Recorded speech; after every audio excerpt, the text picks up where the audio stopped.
Today I'm thankful for the hope that you gave me, for the cross when you saved me. You're the friend I call my own. Now I know I'm not alone. So thankful for your love on display, and it will never go away. You're the reason for my song. Now I know we all belong. You showed me what peace is all about. It's my turn to go and live it out. Jesus, you're the way without a doubt. I'm gonna love the way you first loved me. I'm gonna praise the one who set me free. We gotta show forgiveness that we need, like I know you did for me. I believe Jesus is peace. Jesus is peace.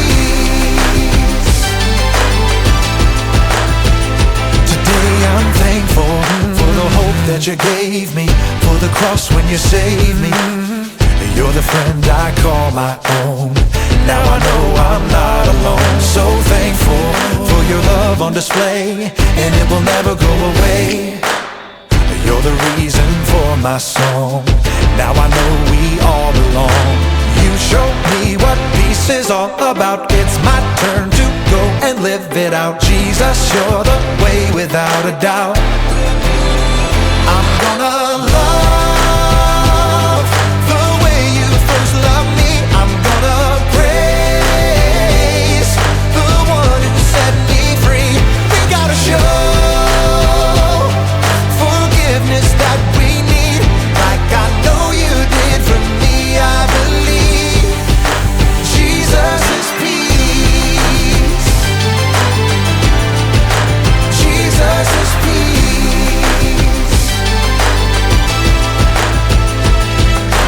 You showed me what peace is all about. It's my turn to go and live it out. Jesus, you're the way without a doubt. I'm gonna love the way you first loved me. I'm gonna praise the one who set me free. We gotta show forgiveness that we need, like I know you did for me. I believe Jesus is peace. Jesus is peace. Jesus is peace.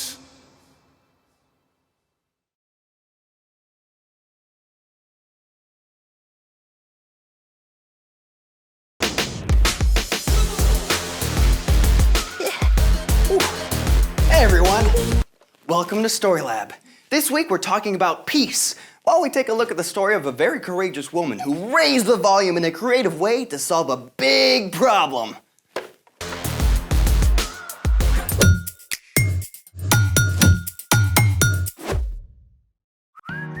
Hey, I'm Carter. And I'm Zeke. We're talking about peace, which is proving you care more about each other than winning an argument. Hey, check out this really cool song I found. Okay?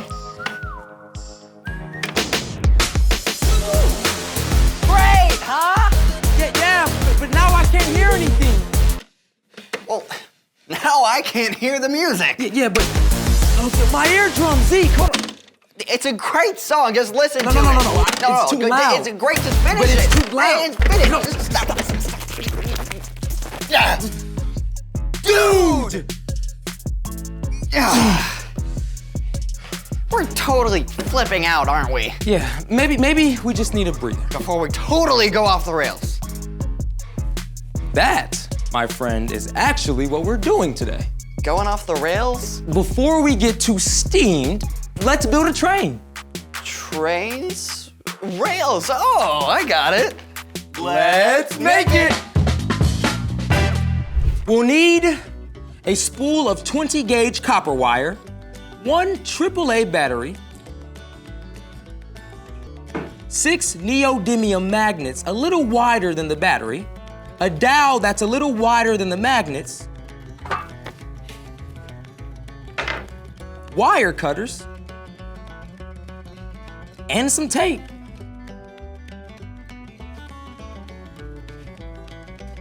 Oof, I should have found all this stuff first. All aboard! Whoa! Thanks, Zeke! Let's do this! First, tape one end of the wire to the dowel rod.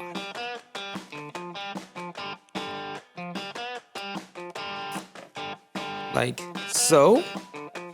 Then, twist the wire around and around the rod to make coils. Make sure it's real tight. You want the coils to be firm and very, very close together. Hey, can you try and spin it while I hold it here? Okay. Make sure you feel the burn, kids. It's a nice forearm workout. You feel that, Zeke? Nope. I do. My forearms are gonna be massive after this. Okay, now you can cut the wire. Okay. Now, carefully pull the coils apart just a little so they're not touching.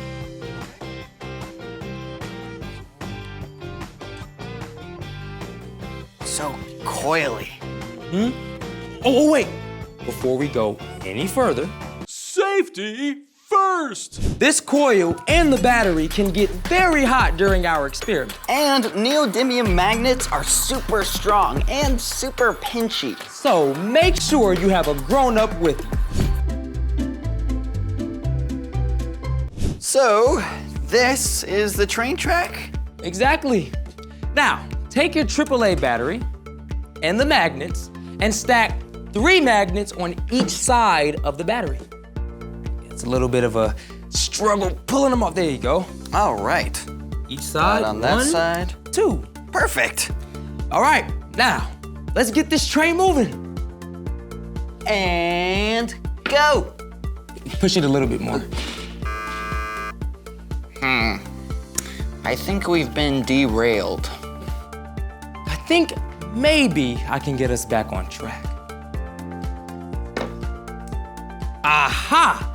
These 2 sets of magnets are attracted to each other. You say that like it's a bad thing. In this case, it is. They need to repel or resist each other. Why is that? Every magnet has a north pole and a south pole. To make the train move, the north poles from each magnet stack have to point in opposite directions so the stacks repel each other. You might have to flip them if they don't work the first time. Well, let's try it. There we go, let's try it again. 1 and 2. Ready? All aboard! So cool! Nice! Wow! That's amazing! Yeah. Science for the win! Yep. The battery is a source of electricity. The coil conducts electricity. And the magnets create a magnetic field, which is like the fuel that makes the train move. So the magnetic field pushes the battery. Exactly. Want to see if we can make our train turn? Oh yeah. Sweet! Who knew repelling could be so attractive? Speaking of which, there's a guy who repels everyone in today's story. It's time for... The story before the story. Today, we're in the book of 1 Samuel, which tells us the story of the first kings of Israel. Saul, the first king over the Israelites, did not listen to God. So God instructed the prophet Samuel to anoint a young shepherd, David, to be the next king after Saul. After David fought the Philistine Goliath, Saul made David a leader in the army. David had so much success that all the people loved him. But Saul became jealous and tried to hurt David, who fled to the wilderness. But he wasn't alone. A group of loyal men joined him. While on the run from Saul, David and his men camped out in the desert of Paran for a time. Which is where our story starts. Take it away. Hey, everyone. A very rich man named Nabal lived in Carmel, near the desert of Paran. He had 1,000 goats and 3,000 sheep, and he also had a bad attitude. This is rubbish. Take it away. Yes, master. Nabal's wife Abigail, however, was wise and kind. Never mind him. You did nothing wrong. Now, it just so happened that David and his men were camped out near Nabal's flocks of sheep. The wilderness was dangerous territory where thieves and robbers often attacked. But David and his men kept Nabal's shepherds and flocks safe. Stop right there. While David stayed there, not a single one of Nabal's sheep was hurt or stolen. And at the end of the season, it was time to shear the wool off the sheep. This was a festive time for everyone. Nabal called for a big party to celebrate his success. David heard about the shearing and knew that he and his men had helped Nabal to be successful by protecting his sheep. So David decided to ask Nabal to share food and supplies with his men. Go up to Nabal at Carmel. Greet him for me. Say to him, may you live a long time. May everything go well with you and your family. David sent several of his men with this greeting and a request. But if they expected a warm welcome, they were mistaken. David says, when your shepherds were with us, we treated them well. Nothing that belonged to them was stolen. So please be kind to my men. Please give us whatever food you can find. Instead of listening to reason, Nabal roared. Who is this David? Many servants are running away from their masters these days. Why should I give food to men who come from who knows where? When David's men returned with this response, David was furious. Each of you put on your swords. David gathered 400 men to march to Nabal's home. It seemed that no one could stop the coming explosion between David's angry army and the stubborn Nabal. That is, until Abigail heard what was happening. David sent some messengers to our master, but Nabal shouted at them. David's men were very good to us. They kept us safe. Now horrible trouble is coming. Please see what you can do. Don't worry. I have a plan. Abigail directed her servants to load up donkeys. Let's see. Bread, raisins, figs, sheep. Well done. You go ahead. I'll follow you. Abigail sent the donkeys ahead with gifts for David. As she rode her donkey down the mountain, she could see David's men entering the valley from the other side. Everything we've done hasn't been worth a thing. I watched over that fellow's property in the desert, but he has paid me back evil for good. Now I'll make him pay. Look, sir, there's a whole train of donkeys ahead. David may have been surprised by all of these donkeys bringing gifts of food, but he must have been shocked when Abigail showed up behind them. Who is this woman? She's the wife of the man who insulted you. Let me take the blame myself.